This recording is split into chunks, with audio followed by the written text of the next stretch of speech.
Good morning, good afternoon, good evening, all you Taboo talkers out there in TV land. Welcome to WeBeam TV, and this is Taboo Talk with Ray and Steve. I'm Ray Amanat, and we're sitting here in the WeBeam studios in Port Richey, Florida. And my co-host, Mr. Steve Reed, somewhere in an undisclosed safe house, because he needs it, in Texas. Steve, welcome to the show. Glad to have you out here. Wish you were here in person in sunny Florida. Ray, you have no clue how real that is these days. I think I need bubble wrap all around the house to protect me. So, yes, it is a safe house. Okay, sounds good. Everybody, our Taboo Talk audience, welcome. As always, we have a bunch of sponsors that help make this show possible. Our first sponsor is Heroes in Action, which is a nonprofit organization dedicated to violence prevention education. We do lectures, seminars all over the country. I'm actually going to be going back to St. Louis this coming week to do a series of seminars for some private schools out there. I'm also the author of all these books that you see flashing up on the screen. If you'd like more information, please visit our website at heroesinaction.us. If you would like to give donations, we have a donation page on that as well. So today's topic is going to be about drug awareness in our schools and our communities. I'd like to introduce a longtime friend of mine and special guest from St. Louis, Officer Ed Novak, who's with the Hazelwood Police Department. Welcome to our show, Officer Novak. What do we call you by? I don't know what your rank is or what you've been up to so far. I know you're a DARE officer. And that's my title. I'll be in DARE until they drag me out of it. So DARE officer. Everybody just calls me Officer Ed or whatever you're comfortable with. Okay, I appreciate that. I'll just call it Officer Novak. So we've worked together with the DARE program, the DARE camp, for over 15 years. Can you share with our viewing audience what DARE stands for and how you got your position within this department? So the DARE program stands for Drug Abuse Resistance Education. And I was originally a school resource officer at the high school, and there was a few classrooms in there that were asking me to help teach different subjects. One of them was the teacher set up a mock crime scene, and she had assigned different students in the classroom to be detectives. Others were forensic analysts and things of that nature. And she asked me to teach her about blood splatter and fingerprints and things like that. So it was really intricate and it was a fun class. The kids really had a good time with it. And so when I told my supervisor about it, what I had been doing, working with that classroom, and then he came in and watched me work, he was like, we're going to have a position open where you could teach all the time. And, maybe you'd want to be the DARE officer. So I kind of segued into it that way. I started shadowing the guy that was the Officer Her, that was doing the DARE program before me. And then we also had the DARE camp, and I shadowed him with that. And that's where you and I really got to know each other really well. And I've been doing it ever since. It's been, I guess, 14 years now, because you were doing camp before I was a DARE officer. So, yeah, it was about 14 years. Now, I actually want to take the class with the blood splatter. I want to learn more about that. That sounds kind of cool. Go ahead, Steve. Didn't mean to Oh, Ray, you just throw me off track. I had my thoughts going in this direction, and you go off after blood splatter. So you really do like violence, don't you, Ray? So anyway, so Officer Novak, quick question for you. How long has DARE been around in general? And is this something that you started? Is this something that the police department started, your operation, or is this a nationwide thing? How long, how did it get started? What precipitated the whole process? Okay, so in 1983 in Los Angeles, California, Chief Darrell Gates was in charge, and just like every other police department, they have to they have budget time, so they have to go through what are they spending their money on, how can they be a little more frugal, where could they cut expenditures. And one of the things that was noticed that they were spending a great deal of money on incarceration. And one of the ideas was, if we could teach people about drugs and how they do lead to you becoming addicted and then committing crimes to obtain those drugs, maybe if we could start teaching people when they're young how addictive they are and to not ever try them in the first place, they could cut back on how many people they would have in jail. So it was a pilot program, if I'm not mistaken. There was 10 officers that initially went through the training and got into the schools, and it obviously snowballed from there because there's over 50,000 officers just in the United States that teach DARE now, that are certified and teach all across the country. They teach DARE in Canada, they teach DARE in Great Britain. So it has grown exponentially since 1983. So is there a specific curriculum that you follow, or you have a basic guideline? How does the program work?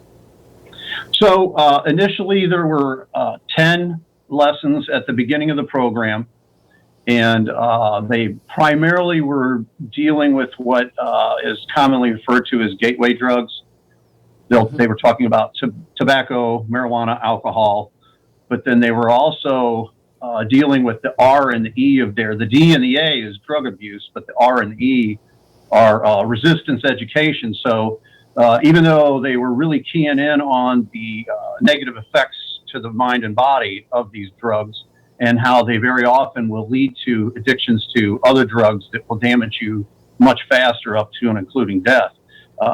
Just teaching the young people the dangers of these drugs isn't enough. You really need to teach them the resistance strategies on how to say no, because a lot of times it's peer pressure that winds up dragging them into it. Even great parents can't be with their kids all the time, so they're with classmates and things like that more often than their own parents. So they're going to need to be able to stand up for themselves and know how to say no, and we'll even practice that in the classroom. So it started with 10 initial lessons, and then of course it's changed over the years as the needs of the community has changed. So, Officer Novak, hang on, Ray, 1 second. I got to thank you for explaining what that means, because when you said resistance, I'm thinking resisting arrest. You're not saying resisting arrest. You're saying resisting the temptation of the drugs. So, is that right? Is that the way I understand it? Okay, good. So, absolutely. Yeah. Okay, got it. Thanks for clarifying that for me. Oh, right. Sure. No, we go into, avoiding the situation. So if you know where somebody's using drugs, you stay away from those locations. That's a good first place to start, but it doesn't always work because you got that friend that says, oh, I promise there won't be any drugs or alcohol at my party. And then invariably somebody sneaks it in.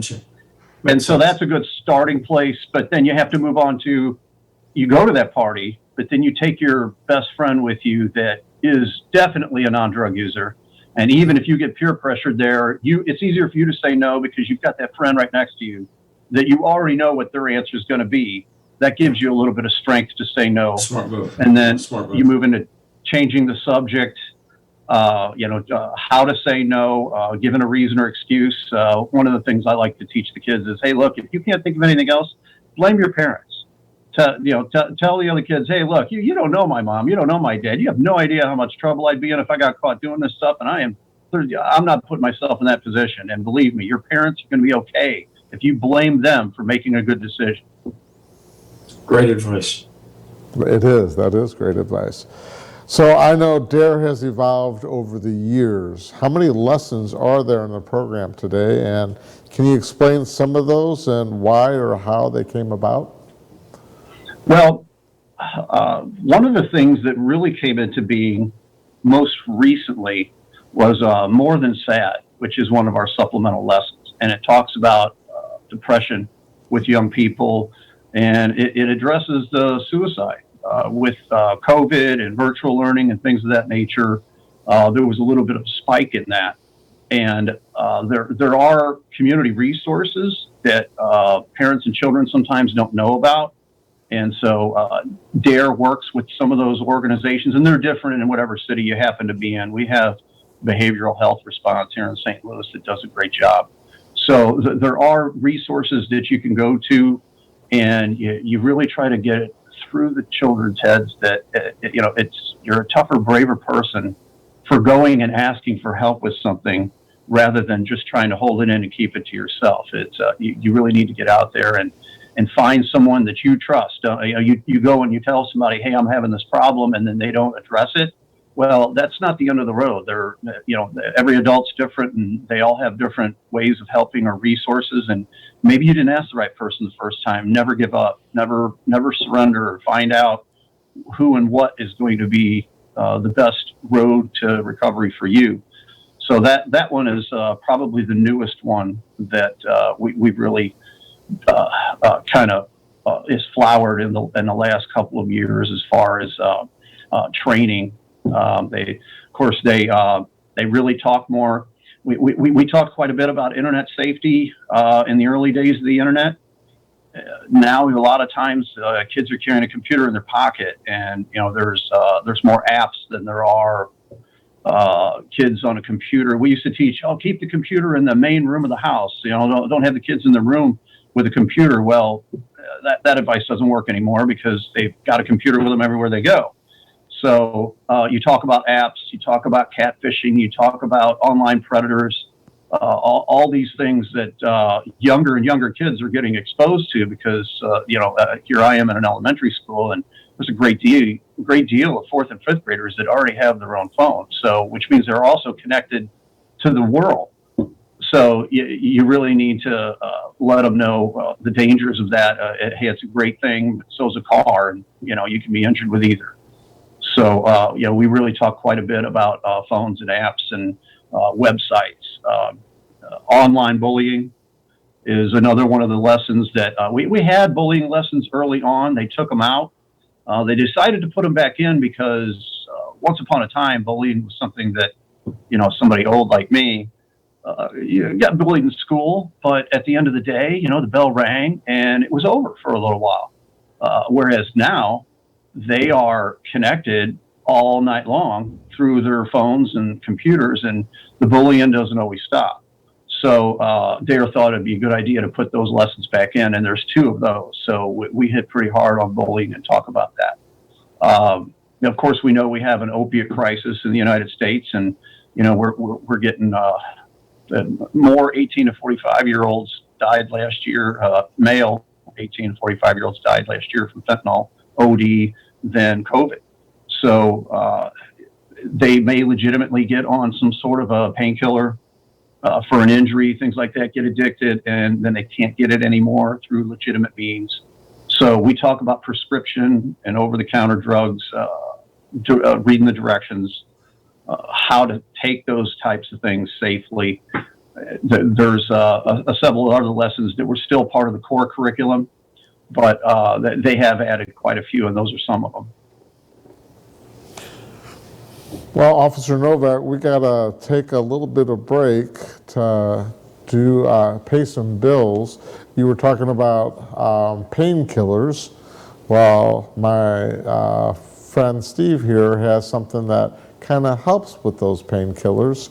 And a lot of times it's not going to be going through mom or dad's medicine cabinets to find something that you have no clue what the side effects are, and you're just going to give it out to your friends. Steve, you want to talk to us about Lifewave? Ray, thank you for that introduction. Officer Novak, I cannot believe the perfect segue that you gave me. It's like you're my partner on the basketball court, and you handed me the ball so I could do an easy layup.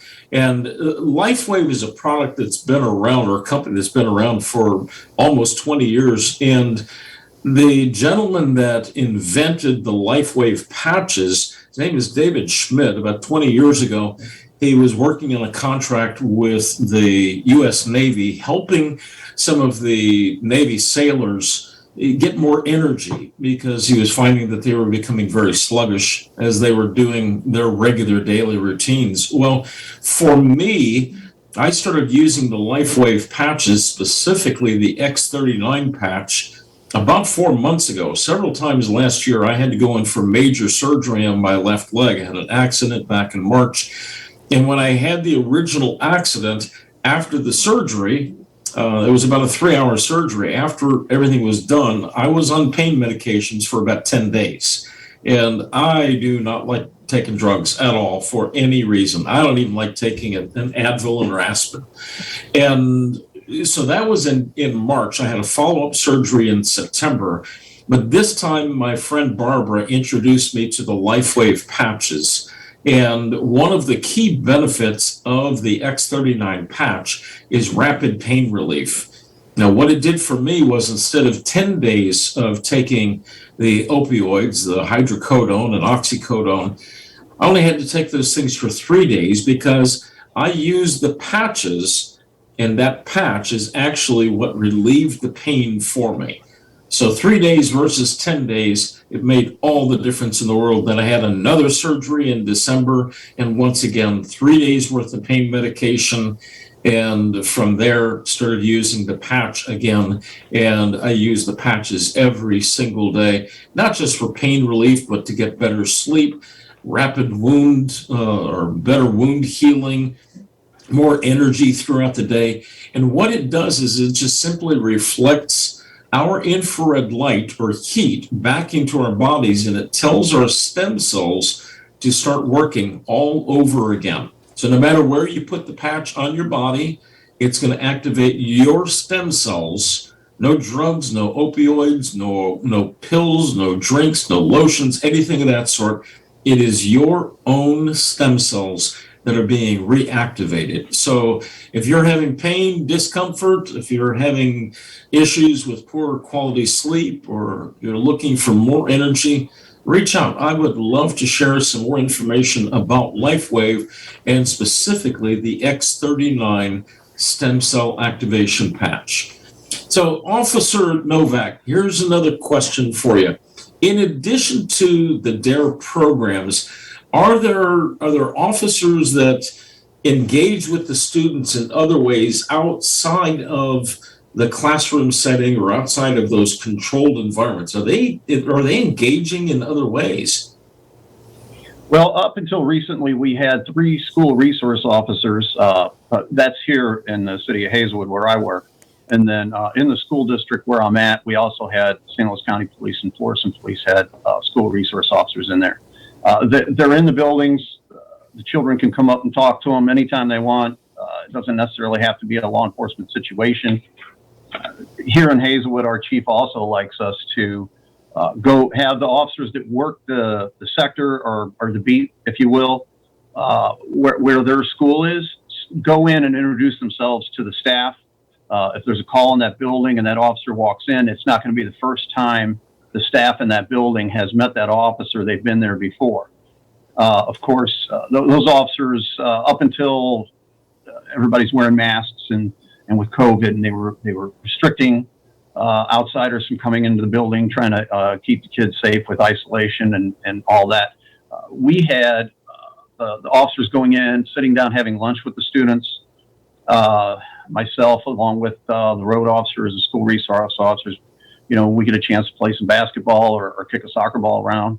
Of course, we do those types of things too, because it really gives you a chance to get to know the students in just an everyday setting. It's when nobody calls the police when, hey, we're having a great day, and we just wanted to share that with you. That's not how people ordinarily meet us. So it's good for us to get the opportunity to meet the students on an ordinary day and maybe expel some of the myths that they've heard about law enforcement and let them really get to know us as people. I mean, we're just doing a job. We're wearing a uniform and we're out there every day. But sometimes young people can be intimidated or they've heard the wrong thing about us. So our police department, our chief, has been really progressive about getting us into the schools, meeting the kids, and getting the opportunity to get to know them on a ordinary day type of event. I saw a video, well, I've seen it actually several different times, probably on YouTube, but it's a video of somebody in a neighborhood, and I want to say it was predominantly a black neighborhood, but there was somebody that called and was complaining about some of the teenage boys were making too much noise out on the street. And what they were doing is they were just playing basketball and just having a fun time. And a couple of the officers pulled up and they started playing basketball with these young boys. And they had a little challenge, a dare of sorts, and said, we'll be back on such and such a day, and I'm going to bring some of my buddies to play against you guys, and I know we're going to beat you all. And the boys agreed to it. And then a few days later, these same police officers showed up, but they had somebody that was in there that was, well, it was Shaq that came and started playing basketball with these boys. So, but it was a great video, great lesson that was learned as a result of that. So it was a good, happy ending. And here's my question for you. Are regular rank and file officers that are out on the street, out on the beat on a regular basis, on patrol, are they given some of the follow-up information or some of the training so that they can recognize things and be a better support to the community at that level as well? Absolutely. We've really keyed in, and I think we've been ahead of the curve here with my department, but we've really keyed in on being there as a community resource, not just law enforcement as it goes to where someone calls during an emergency, but we're there to try to head off problems before they start. You talked about basketball a minute ago. One of the things we used to do with our local high school here is that we'd get a team together and we'd have an annual game where we play against the freshman team at our local high school. And, some of the guys on the police team are, as you can tell by looking at me, I'm no spring chicken anymore. So they didn't want to play against the juniors or seniors. I think that would have been, they would have mopped the floor with us. We had to have at least some kind of a chance. But we always look forward to that every year. We got a chance to, before the football games, one of the local churches always had breakfast for the team. And the pastor always invited us to that. So we'd get the opportunity to go and sit down and, it wasn't all donuts. We do eat other stuff. And we got a chance to eat breakfast with the football team and get to know them. And we're there cheering for them too. We're working security at the games, but they're our local team. We're rooting for them, and now we know them by name, not just by number, because we were just having breakfast with them a few hours earlier. No, very good. One of the things that Ray and I preach all the time in the organizations that we work with is people do business with the people they know, like, and trust. And if the community trusts you and you're building those solid relationships, they're not going to be afraid to go to you and ask for help. So thank you very much. That's great illustrations, right? So I know when you do your DARE camp that you have a segment where you share with the parents what the kids have done through the camp and what they've learned, what some of the lessons were. Does DARE have a program for parents where parents get, whether it's through the PTA or anything like that, where parents get a firsthand look at what you guys are doing for the kids in the community? Sure. There are lessons specifically for parents, and there have been times that we've been lucky enough to be invited to PTA meetings. And probably the main two lessons that they want to know about are the internet safety lessons, because like I said, all their kids are going to be connected. So they want to know about that. They want to know about how can they keep their kids safe. We talk about the gateway drugs that we talk to the kids about, and the percentages that, with the laws changing in this country with marijuana, and sometimes the kids are getting the wrong idea because they're classifying it as medicine in some ways. But if your brain isn't fully grown and it's still developing, you're much more likely to get addicted. And if you're under the age of 21 and you're using marijuana, it's about 6 out of every 10 that have used marijuana during that time in their life wind up trying other drugs. Sometimes the parents at the PTA meetings get a little surprised. They might have a little more of a cavalier attitude about marijuana, but then when they find out that it could essentially segue into these other drugs, they look at them a little bit differently. What are some of the mobile apps or websites that you guys recommend for kids or parents? Well, we have dare.org is the main one, of course, that I'd recommend because I'm part of that program. And there's quite a bit of information on there. Drugfreeworld.org is another one. That is a free program that anybody can teach. You can get the information and the pamphlets and the handouts from that organization. And the videos either come old school DVD mailed to you, or you can play them online if you have an internet connection where you're going to be doing the class. And a lot of the drugfreeworld.org lessons are people that have been involved with drugs, that have managed to get into drug rehabilitation, or maybe they've been incarcerated and that has helped break their addiction.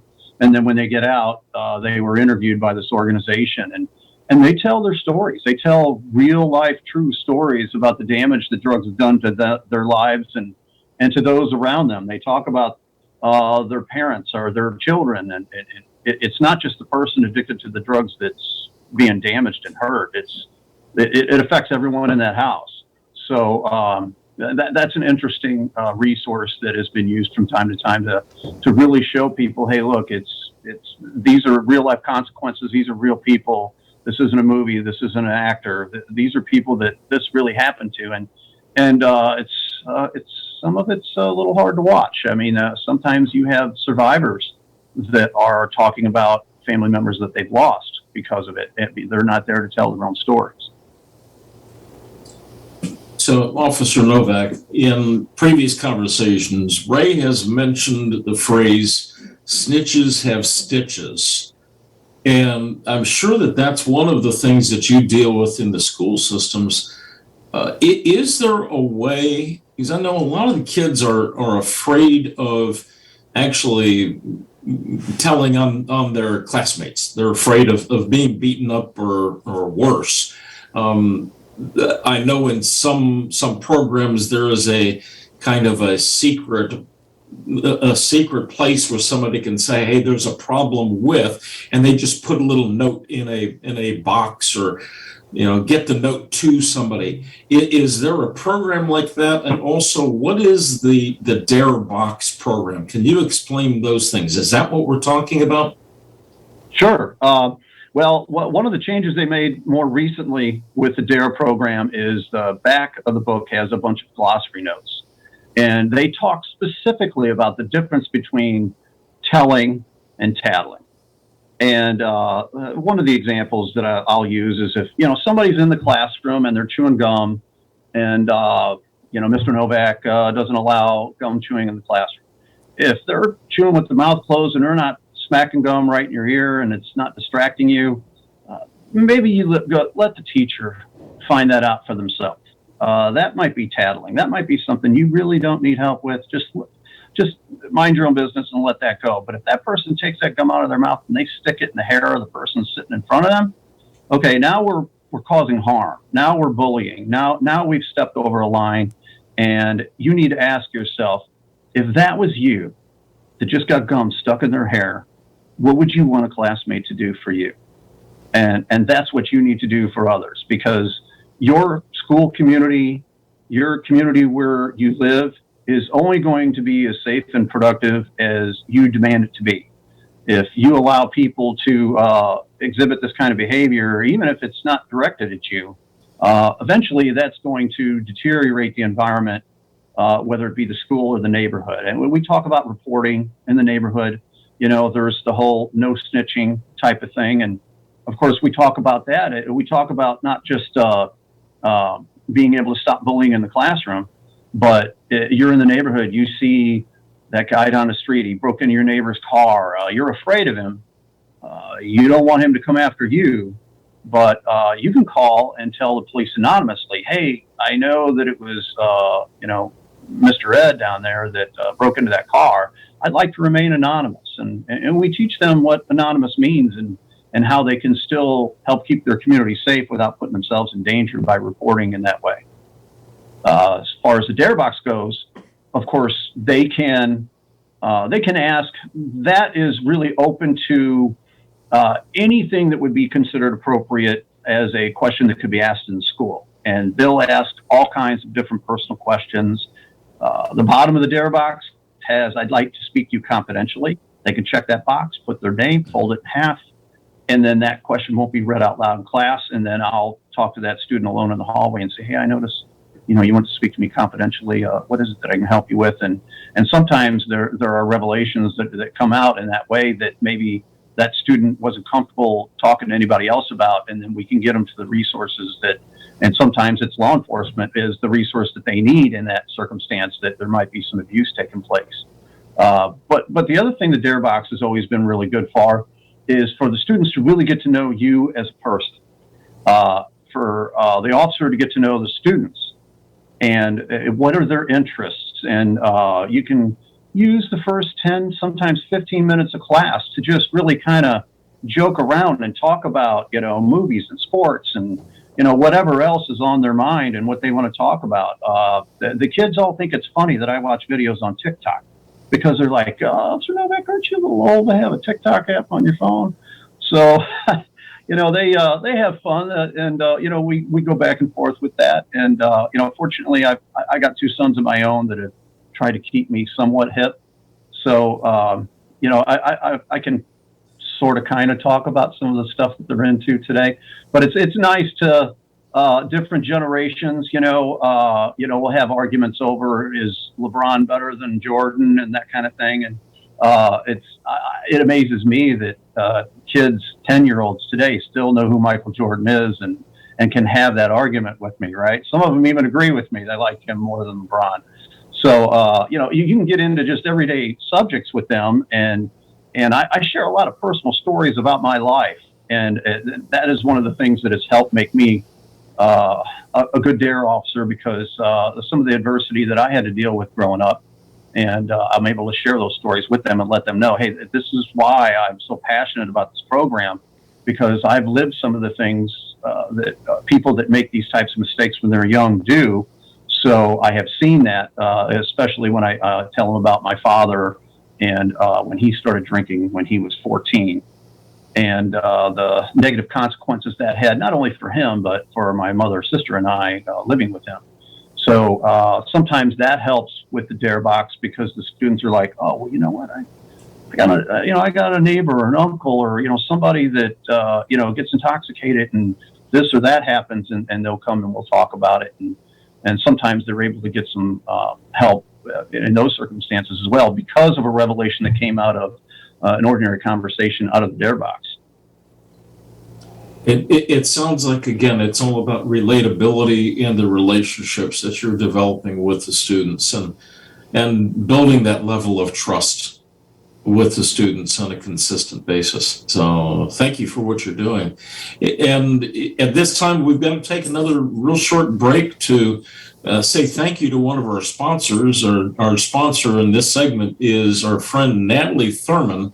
Natalie is an independent distributor with the Shackley organization, and she's been involved with Shackley for over 40 years.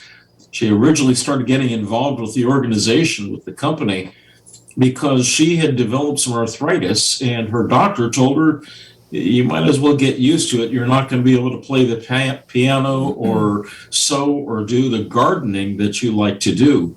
So just get used to it, a different lifestyle. Well, she didn't like that response from the doctor, so she started taking the Shackley supplements on a consistent basis. And I'll be darned, today she is still playing the organ in her church. She still loves sewing and gardening. And it's all because of the supplements that she is taking and the active lifestyle that she has with the Shackley products. And she is doing incredibly well today. And one of the other things that Shackley has to offer to their customers is they've got a program called Get Clean Starter Kit. And this is approximately $3,400 at the retail level of all the cleaning products that you would buy in the grocery store. Your laundry care, kitchen, bath care, all of those kinds of cleaning products. They have a starter kit. Shackley has a starter kit for only $128.30. Got to remember the 30 cents. But $128, you get the same value that you would have if you spent the things on or purchased the products from the grocery stores. Now, obviously, you're not going to get Shackley products in the grocery stores, but the similar types of products. So if you're looking for saving some money and protecting the environment in the process, then you need to reach out to our friend Natalie Thurman today. Her contact information is right there for you. Reach out to Natalie. I know she can help you have a clean house. Not that she's going to do the work, but she's going to also have you living a healthy lifestyle as well with the nutritional supplements. So, Ray, back to you. Thank you, Steve, and thank you, Natalie, for being our sponsor. We enjoy sharing what you do for your customers and hopefully our customers. Officer Novak, with human trafficking and drug trafficking being closely related, what advice do you cover to help not only students but also members of your community be more aware so they can report any incident that they're a witness to? Well, that's another one of those where it comes back to the community policing aspect. We explain to the students, and we share it with parents as well, because we get the opportunity, especially me with DARE Camp. I really get to know parents well when I'm running that camp, because I see them for 2 to 3 weeks throughout the summer, Monday through Friday, every time they're dropping off and picking up their kids. And we explain that, I think you might have seen billboards and things of this nature, signs in retail stores, just doesn't look right, something of that nature. We really kind of stick with that neighborhood watch type approach. Hey, what's that car doing down there? That person doesn't live here. I don't know that person. And, everybody's got a phone on them. You can zoom in, take a picture of the license plate, and it may be nothing, but if something comes up missing or somebody's back door is kicked in or whatever happens to happen in the neighborhood, well, if you've got a good neighborhood watch, if you've got alert neighbors, that's the safest way you could possibly be. We're real big on patrol. Some departments still have officers in the neighborhood, sometimes on foot, but mostly in automobiles, motorcycles, things like that. And the citizens are always free to wave us down, and we'll stop and talk, and they'll let us know things that are going on in the neighborhood. And that is what really helps keep the neighborhood safer than anything else.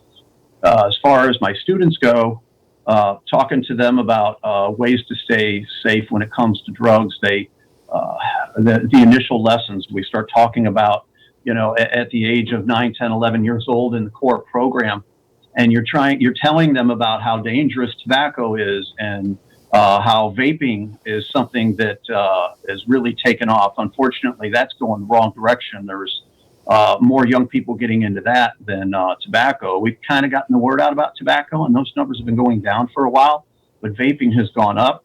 So we try to warn them it's still the same addictive drug. You're still inhaling metals into your lungs. There hasn't been a long-term study of what that does to you yet, but your lungs were never meant to obtain metal. So we're sure it's not good. We just, we will never tell students anything until we have scientific facts to back up what we say. So we just tell them what we know, and we let them make their own conclusions when we explain that to them. Nicotine being such an addictive drug. We talk about letting them know that they ask, why are these drugs legal? Why can you buy alcohol? Why can you buy tobacco if it's so bad? And we get into details about that as well. And then, with the political climate that we have right now, sometimes the students will get into asking about, why doesn't the last president, why didn't he do this? Or the current president, why didn't they do that? And the last time I had a conversation in one of the classrooms about that, one of the kids was saying, well, if we completed the wall, wouldn't we have less drugs in this country because a lot of the drugs come from Mexico? And I said, well, the wall may help with the human trafficking aspect of it. That's something that they are really shocked to hear, that there's modern day slavery essentially taking place in a first world country like the United States. But the cartels have drones now that are capable of carrying 2 kilos apiece, and they're flying cocaine and fentanyl over the wall and dropping it to people on the other side. So essentially, not that the wall isn't a good idea. I'm not saying that. Not that the Border Patrol doesn't do a great job. They do.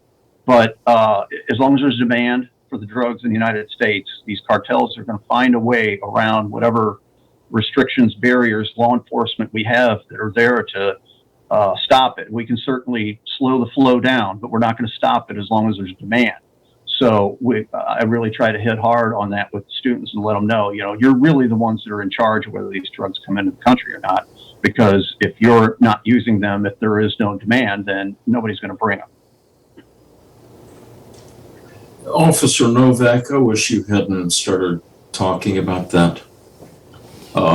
We don't have enough time. Plain and simple, we don't have enough time. I live in Texas. I'm in the Dallas area, and human trafficking, drug trafficking, we've had a couple of programs where we've talked about some of those things. You're spot on. It is a serious issue, and we've got to find ways to curtail all of those things. So, but I'm gonna pull us back into DARE for just a brief moment. And I know you've got the classroom programs, and that's one of the most successful ways, and you're doing the neighborhood things. Are there other programs like a summer camp program that you can work with the students and help engage with the parents as well? Are there programs like that available for us? Depends on the department. Of course, DARE has more lessons than we could possibly teach throughout the school year because it's been going since 1983. You can always reach back and use some of the lessons that maybe aren't part of the current core curriculum. And there's other things that I always like to try to get into bicycle safety. You'll see so many of the kids that are out there, and you try to tell them, hey, if it's got wheels on it, you should have a helmet on while you're using that, whatever that is. And so we have a bicycle safety class that we do in the summertime. There's a couple of schools that have summer camps of their own that I'll go to. But the core camp that we do is a DARE camp here that Hazelwood allows me to do. Of course, COVID shut it down for a couple of years, but we're back up and running this year. And we get an opportunity for the kids to see different aspects of law enforcement. We'll have the motorcycle officers come because a lot of people is like, well, you've got police cars, you've got trucks, why do you need motorcycles? Well, the officers will come and they'll explain. Of course, the kids get a chance to sit on the motorcycles, talk on the mics, things like that. We'll have the St. Louis County TAC team comes to visit, and they'll bring the Bear truck one day, they'll bring the helicopter another day, and they'll land it in the field right out behind the Civic Center. And the kids get an opportunity to understand what some of the technology is on these helicopters, where, it's infrared and the spotlights that really help the officers on the ground like myself track someone without having to chase them at such high speeds, because a helicopter can keep track of them without endangering others. So we get those 2 lessons in the first week, but not to put too fine a point on it, but I got to say that Mr. Amanat was such a huge part of our camp for so many years with the Heroes in Action, and the kids would come up and they're like, even on the days when he wasn't coming, they're like, is Mr. Amanat coming today? Oh, no, that's tomorrow. Oh, they're all sad because he's not coming that day. They really enjoyed his lessons, and they were all really helpful. A lot of the parents came to me after the camp was over, and they'd be like, who's this Mr. Amanat? And, how can I get in touch with him? I'd like my child to be able to work with him some more, because they're showing me some of the things and teaching some of the ways to stay safe from bullying and to avoid being abducted. And the parents were always really impressed with the information that Ray brought to our camp. So that was always something that was really helpful. We bring we have a retired police officer that owns a company called the Reptile Experience. He brings, and you'll see some of that here on the screen. That's my son. He's 23 now. He was 13 there. He's kind of a big kid. He's holding a green anaconda. He brought all kinds of different animals to the camp. We'd have about 36 kids, and then we had some high school kids who come and help. The St. Louis Cardinals baseball team is another organization that has a DARE baseball game where they can get discounted tickets to the ball game. And this is me there with Fred Bird, and that was two different Mustangs that one of our local car dealerships, Bommarito Automotive, donates that car to us. And there's a law firm that Coleman Klein and Dionetta, a local law firm, that pays for the stripe package every year. And so then the city doesn't have to incur those expenses. We get a chance to get into the community. We had a Halloween event, and I asked the parents, I said, do you mind if I get a picture with your son? That is the best. I love that Halloween. He was just loving that. So we had a great time there too. And some of these kids know me because I've been in their classrooms, and then they get a chance to see me in the community doing things like that. So I enjoy the program. And I get out and I work the road in the summertime, and the other officers, they'll be on calls with me, and the kids come running down the street. That's Officer Novak. And I'm like, okay, guys, I'll talk to you in a minute. We're kind of in the middle of an event here. And but the other officers have kind of learned that that's going to be the case. If there's children nearby in town and they recognize me, that we're going to be standing there for a while. We're going to be talking to the kids. We're not going to be able to handle the call and move to the next one immediately because they recognize me and they oh, you're out. Oh, so you're working the road. Oh, hey, what's going on? Tell us a story. And so I really love that. And the parents come out and they're like, how do you know that police officer? I said, oh, no. They're not doing anything wrong. I'm the DARE officer. That's why they know me. So that gives me an opportunity to get into the community and meet the parents that way too. So with all of the talk about budget cuts with police departments around the country, how is that sort of thing impacting you and the things that you're doing through DARE? Are you still getting the funding? Are you still getting the resources that you need in order to maintain a quality program? Well, I can speak only for myself. I know that there's issues with different departments with their budgets and how that works.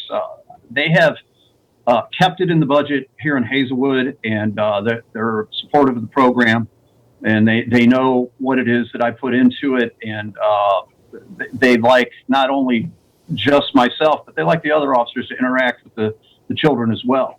So they want to keep this program the best they can. The biggest problem we're having is retention. Officers, they'll get into it. With the current climate, with the way people are looking at law enforcement, there's some misinformation, like I talked about earlier, that there's not a lot of young people wanting to get into this line of work. And it's not just us here at Hazelwood, but all the departments in our area here are not fully staffed. And you're finding that less and less young people are wanting to go to the academy and become officers. So departments are hiring away officers. Oh, hey, we'll pay you more. Come to our department and that type of thing to try to get back to full staff. The young people now, it's so much different. I've been doing this 29 years, so been around a while. I had to pay my own way through the academy and then apply to several departments until I could find somebody to hire me.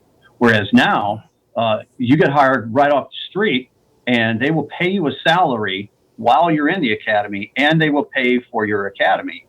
So it's much different than it used to be. Wow. So I've got one last question myself. Do you have just one short success story? One of the students that was on the verge, and at-risk students, so to speak, that you were able to help them through the DARE program, that you got them away from the bad influences or help them turn their life around? Just one real quick story. Okay, so because I've been doing DARE as long as I have, there are students that are in college age now that have been my DARE students. So I have seen many students that were in fifth grade with me, high school, college age, all over the place. And they'll come to me and say, hey, you know what? Somebody came to me and they were trying to get me to do this or do that. And, I remember this lesson or that lesson. And, they may not be able to parrot back verbatim what they were taught in that lesson, but they remembered me. They remembered the program itself. And they realized that was a bad choice. And so they were steered away from it. And I've heard that on several occasions from, like I said, high school, college age students that said, you always told us that, 9 out of 10 of you are going to get peer pressure to do drugs. And, I remember when I was in 5th grade and you told me that, I was like, there's no way. I'm not going to put myself in that position. And I'll tell you what, it sure did happen, just like you said, Officer Novak, but I was ready for it, and I thank you. So I could tell you a couple of dozen different stories about, but they're all really similar, about students telling me that, you know what, I was ready because you warned me. You told me it was going to happen. Outstanding. Thank you. Now, Steve, I'm going to add to that because it's something that Officer Novak didn't talk about with regards to the DARE camp. The DARE camp usually has anywhere between 45 to 50 kids that are in a lottery system that parents are trying to get into that camp. And in order for Officer Novak to be able to maintain that whole group with all the lessons, he has volunteer kids that are coming in that are middle school, high school age for community service hours, that I've seen night and day changes in those kids for being camp counselors. On top of, Hazelwood Police Department has an Explorers program which gives kids the opportunity to learn what law enforcement learns, to see if that's a career path that they want to go down. You want to talk about your counselors and the Explorers program a little bit, Mr. Novak? Well, one of the things that, and I thank you for bringing that up, one of the things about the DARE camp is that the kids do get the community service hours they need to graduate high school for helping with the camp.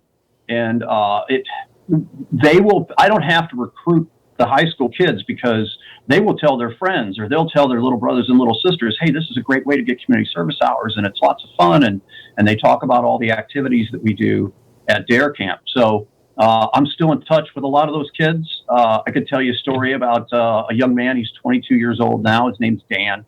I've gotten to be pretty good friends with him. I've always offered him, hey, if you ever want to learn how to kickbox, let me know. And he finally took me up on that about 3 weeks ago. See that right there? So I take a little pride in the fact that the side of my face is swollen because I taught him how to throw that punch. And so I was pretty happy with it. Dan's doing well.